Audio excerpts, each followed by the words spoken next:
মুখা বনোৱা এখন জেগা বহুত পুৰণি। মুখা হ'ল আমাৰ ব্যৱহাৰ ক'ত ভাওনা, সকলোৱে ভাওনা দেখিছে। ভাওনাত এনেকুৱাবোৰ চৰিত্ৰ আছে যিবোৰ আমাৰ এই মুখখনে প্ৰকাশ কৰিব নোৱাৰে। কিছুমান ৰূপ সেইবিলাক মুখা হয়। মই সেই ৰূপবিলাক মই দেখাই দিম আৰু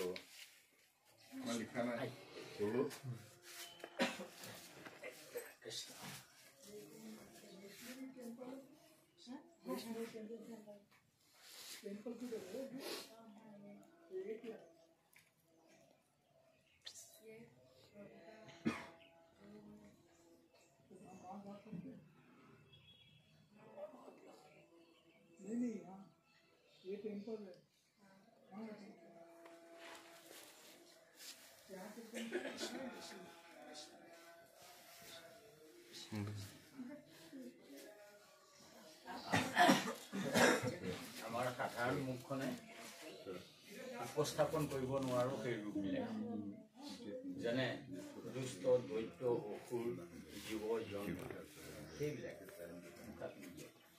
এই মুখখন থাকে আৰু বাহিৰে সেই মুখখন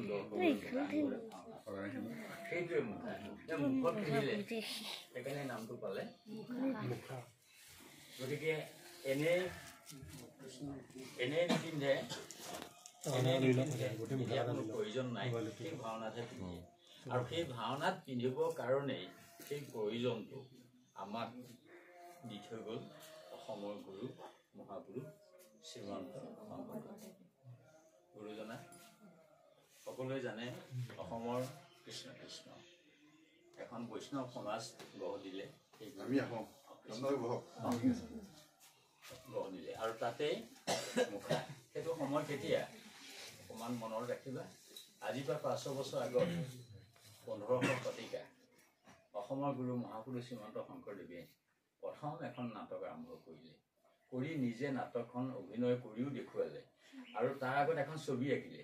সেইকাৰণে প্ৰথম নাটকখনৰ নাম দি থৈ গ'ল গুৰুজনাই চিহ্ন যাত্ৰা।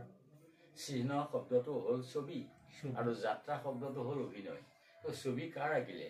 কৃষ্ণৰ।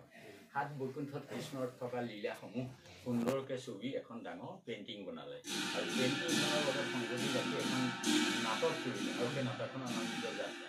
আৰু সেই যাত্ৰাতে গুৰুজনাই নৃত্য, গীত, বাদ্য, মুখা সংযোগ কৰালে।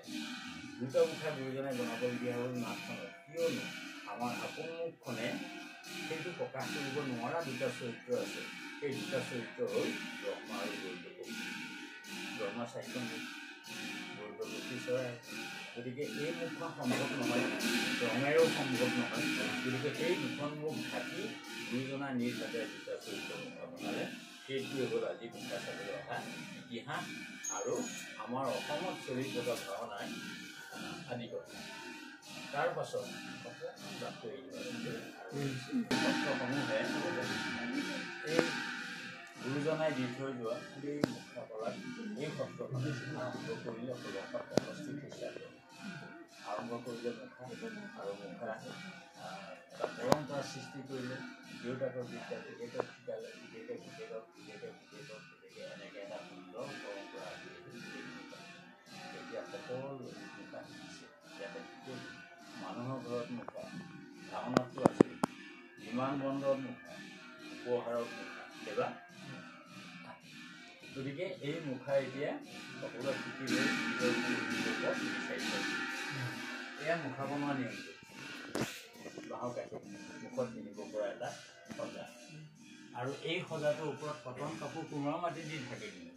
ভাত খালে এই সজাটো আৰু তাৰ পাছতে ইয়াৰ ওপৰত চেহেৰা, গৰু গোবৰ লগত কম পৰিমাণৰ কুমাৰ মাটি দি চেহেৰা হৈ গ'ল আৰু ৰ'দত শুকাল মিহি কৰি তাৰ ওপৰত কটন কাপোৰ কুমাৰ মাটি দি ঢাকি দিলোঁ। ঢাক খালে মুখা, সেই গোবৰ আৰু তাৰ ওপৰত বগা চক মাটি সানি দি মুখাৰে ৰঙৰ কাম শেষ কৰা ৰং হৈ গ'ল।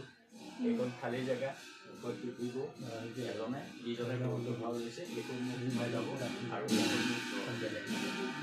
যেতিয়া অভিনয়ত সংলাপ বছৰ পবিত্ৰ মানুহজনে ইয়াতে এচাক আৰু এয়া হ'ল গৰুদ্ৰৰ মুখা ৫টা পৰ্যায়ত এটা মুখা শেষ ঠিক তেনেকুৱা আমাৰ জটায়ু পক্ষী ৰামায়ণ এয়া জটায়ু অভিনয় এইটো জটায়ু আৰু এনেকুৱাবোৰ চৰিত্ৰ আছে আমাৰ সন্মুখনে প্ৰকাশ কৰিব নোৱাৰে নাম অলংকাৰ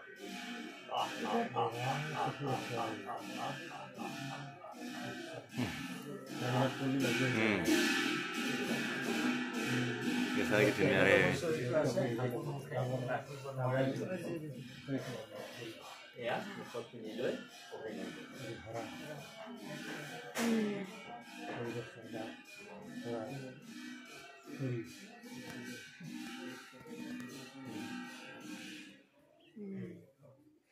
গতিকে এইবিলাক মুখাই আমি তোমালোকক এটা সন্মান আনিলো অসমলৈ তেওঁলোক 2018 চনত বনালো আৰু সেই তেওঁলোকক উঠি আমি নাটক কৰিলো 3টা প্ৰাইজ ছেকেণ্ড প্ৰাইজটো অসমত তোমালোকৰ কাৰণে আমি গতিকে এয়া হ'ল মুখাৰ এটা সবিশেষ আৰু এইখিনি আমাৰ হাতেদি কৰি আছোঁ বহুজনক শিকাইছোঁ আৰু মোৰ নামটো হ'ল হেমচন্দ্ৰ গোস্বামী পৰিচয় এটা দিছোঁ আৰু 2017 চনত গুৱাহাটী বিশ্ববিদ্যালয়ে এইটো দিছিল সন্মানীয় ডক্টৰেট ডিগ্ৰী আৰু 2018 চনত দিছিল ভাৰতবৰ্ষৰ এটা মন্ত্ৰালয় সাংস্কৃতিক আৰু সেই মন্ত্ৰালয়ৰ যোগেদি দিছিল সংগীত নাটক একাডেমি এৱাৰ্ড আৰু 2023 দিছিল ভাৰতবৰ্ষৰ গৃহ বিভাগী পদ্মশ্ৰী